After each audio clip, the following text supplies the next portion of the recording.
Hello বিয়স, গ্রাম মানে প্রকৃতি, প্রকৃতি মানে শান্তি। গ্রামে এত পরিমাণ শান্তি মানে কি করবো। শহর এলাকায় এত শান্তি নেই, গ্রামে এত পরিমাণ শান্তি।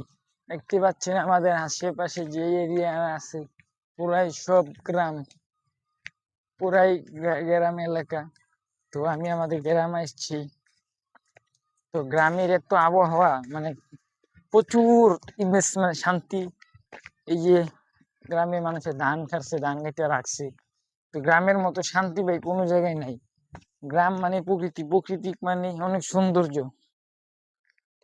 যারা যারা গ্রামে আছেন তারা ভিডিওতে কমেন্ট করে বলবেন যে গ্রামে আছেন, যারা শহরে আছেন তারা শহরে কমেন্ট করে বলবেন যে শহরে আছি। এই যে দেখতে পাচ্ছেন এই লোকটা ধান খেতে, ধান পেকে গেছে কিন্তু কাটতে পারে না, মানে একটু পরে পরে বৃষ্টি হয়, একটু পরে পরে বৃষ্টি হয়। আবার এই দেখছেন শশা ক্ষেত, কত সুন্দর প্রকৃতিক আবহাওয়া। আবহাওয়া দেখছেন কত সুন্দর আবহাওয়া, এত সুন্দর আবহাওয়া চলে দেখছেন। তো আমি বলতে চাই সবাই এমন গ্রামে একটু ঘোরাঘুরি করবেন, মন ফ্রেশ থাকবে, মন শান্তি, দুইটা মানুষ ইচ্ছা দুইটাই শান্তি লাগবে। যে মনে করেন গ্রামে এত শান্তি, এত শান্তি যেটা শহরে পায় না। গ্রামে যদি, গ্রামে যদি আপনি ঢাকায়ও থাকেন তাও কিন্তু অনেক শান্তি। জি ঠিক বলছেন না গাইস? কমেন্ট